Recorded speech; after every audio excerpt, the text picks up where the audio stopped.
ગુજરાત સહિત સમગ્ર ભારત દેશમાં સાયબર માફિયા જ્યારે બેફામ બન્યા છે ત્યારે દિવસે ને દિવસે ગરીબ લોકો સાયબર ફ્રોડનો શિકાર બનતા હોવાનું સામે આવી રહ્યું છે। ત્યારે રાજકોટ ખાતે પણ એક વ્યક્તિ સાયબર ફ્રોડનો શિકાર બન્યો હતો।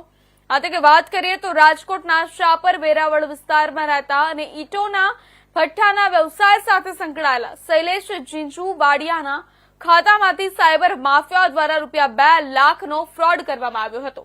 જે બાદ ભોગ બનનાર ફરિયાદી શૈલેષ જીંજુ વાડિયા દ્વારા ઇન્ડિયા ન્યૂઝ સાથે ખાસ વાતચીત કરતા જણાવ્યું હતું કે શનિવારના રોજ મારા મોબાઈલમાં આરટીઓ ચલણ નામની એક પીડીએફ ફાઇલ આવી હતી। સાથે હું ઈંટોના ભઠ્ઠાના વ્યવસાય સાથે સંકળાયેલો હોવાથી મારા 5 ટ્રેક્ટરમાંથી એકાદ ટ્રેક્ટરનો મેમો આવ્યો હશે તેવું માનીને તે પીડીએફ ફાઇલ ખોલી હતી।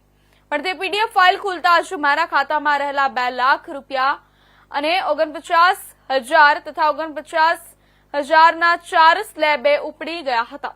જે બાદ મને મારા બેંકના ખાતાનો મેસેજ મારા ફોનમાં આવતા અમે બેંકમાં વેરીફાઈ કરાવ્યું હતું। બેંકમાં ત્યારે મારા ખાતામાંથી સાયબર માફિયા દ્વારા રૂપિયા 49,000ના 4 સ્લેબ પેટે 2 લાખ રૂપિયા જેટલી રકમ સાયબર માફિયા દ્વારા તફડાવી લેવામાં આવી હતી।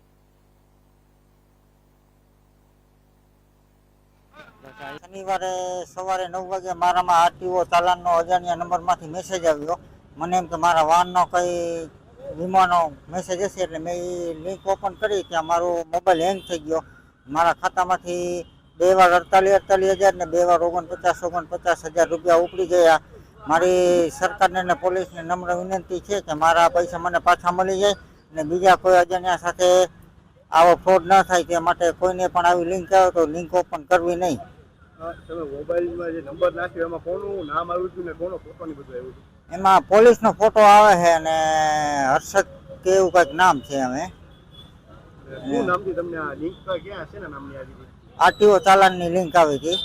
મને એમ કે મારા વાહનના કોઈ વીમાનું ચાલાન હશે એટલા માટે મેં લિંક ક્લિક કરી ત્યાં તો મારા ખાતામાંથી પૈસા મોબાઈલ હેંગ થઈ ગયો ને ખાતામાંથી પૈસા બધા ઉપડી ગયા। પેલા કોઈ લિંક આવી હતી તમને? આની પહેલાં ના, આ પહેલી વાર જ આવી છે।